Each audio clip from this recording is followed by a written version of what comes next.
Diyos ko, mangangamoy paksiw to. So, eto na nga mga Habibis. Alam niyo naman, marami kaming mga labubu. Yan o. Ang dami naming labubu. At Galing nga kay Chris and Kiko. Thank you, Chris and Kiko. walang ni isa sa aming mga labubu ang binili namin. Lahat to ay Bigay. sobrang cute kasi ng labubu. Ewan ko, sabi nila bad daw yung labubu. Hindi ko alam. Ano sabi? Demon daw. No, but they're good. They're cute. I believe that if ikaw yung tao na nakakakita ng negative kahit saan, lahat ng tinitingnan mo ay negative. Pero kung ikaw naman nakakahanap ng positive and cute things and happy things about everything, ikaw din ang happy person. So nasa perspective lang yan. Para sa amin, ang cute kaya, ang cute, ang fluffy. So ito na nga, nung isang araw, napadaan kami ng Mega Mall ni Happy David. And habang namamasyal-masyal kami doon, nakita kaming bagong bukas na store. Sa Mega Mall pala, meron ng Pop Mart. So sabi ni Happy David, ay, saan kaya Hindi tayo namin doon? i-endorse ha. Hindi kami namimili naman talaga. Yung labubo namin, hindi nga namin pinili yun. Hindi lang. Hindi kami pumupunta ng Pop Mart. Pero nung dumaan kasi kami, may nakita kaming sobrang laki. Tsaka sobrang liwanag niya, di ba?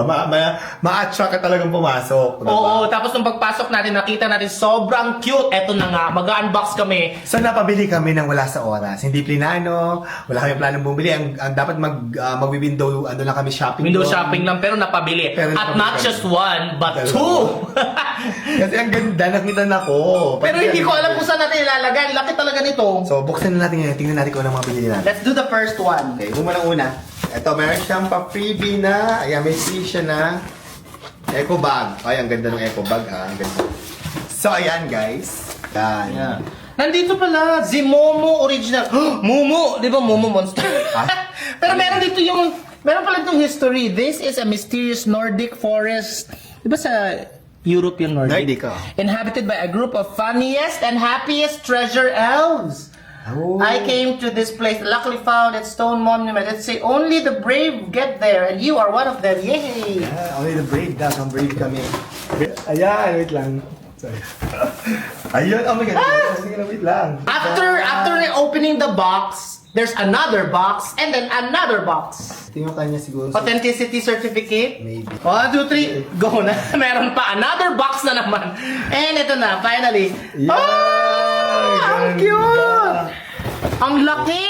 Yung first labubu na malaki. Ah! Tadaan! At meron siya. Ang cute ng tail niya! May buntot siya. Ayan o. Nagagalaw yung tila yan o. Yan. Oh my God. Nag-uusap kami last time, sabi natin, bili ba tayo ng glass box para ma-protect siya? Kaso sabi ko, mawawala yung pagka-homey ng bahay natin kung iga-glass box. Dapat naka-display lang siya ng ganyan. Kaso Ate Rose, pag ganito, naka-display ng bukas, bawal magluto dito ng mga nangangamoy, ng mga mabaho. Kasi, Diyos ko, mangangamoy paksiw to. Pag nagluto ng paksiw ng pata, nangamoy paksiw. Ay, ang cute niya. Ah, yan yung tail niya. Yung tail niya, meme yung stand niya. Yeah, ayusin mo lang. Ang ganda. Ito yung maliit, oh.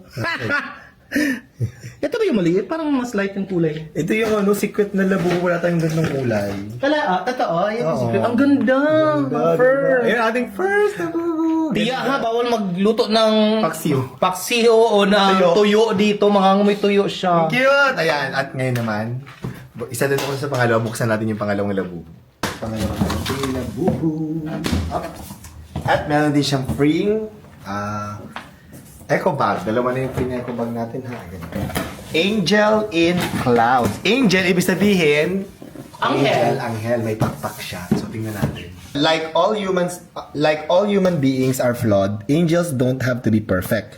Just lean in and listen to the whisper, my friend. Open this book and I will show you every cloud has a silver lining. The Monsters Zimomo series. Ito na. Oh! Ang ganda! At saka yung buntot niya nakatawa. Parang giant Lucia to. Ah! Ay, ang ganda ng pakpak. Oh. Ang ganda. Look at that. Ang cute. Ang cute niya. Tapos Meron meron din siyang siyang buntot and pakpak. Careful sa pakpak at baka malaglag. Charis. Ito na si ating Angel in Clouds. Ang ganda, ang cute. Di ba? Ang ganda ng kulay. Dahil dito kasi. Pagpalitin natin, dito yung brown para magpapap sa white na background. Yeah. Ang cute. Tapos, yung angel in clouds, doon natin nilalagay sa may cortina. Ganda! Oh my God, so cute! Nakaka-happy. Actually, nung nafe-feel ko, nung nakita namin siya, nakaka-happy. Nakaka-good vibes sa tingnan. Like, Ay, cutie-cutie. Basta Ate Rose, Tia, bawal magluto ng mababaho, paksiw, tuyo. Kasi mga ngamoy paksiw, sila bubu. Ganda! Doon tayo sa Dirty Kitchen magluto ng mga mababaho. Oh my God, baka ma-addict ako pagbili ng mga ganito. Ha? Good luck. Bibili ka pang madami? Hindi ko alam. Yung mas malaki. Mas malaki. Ganda!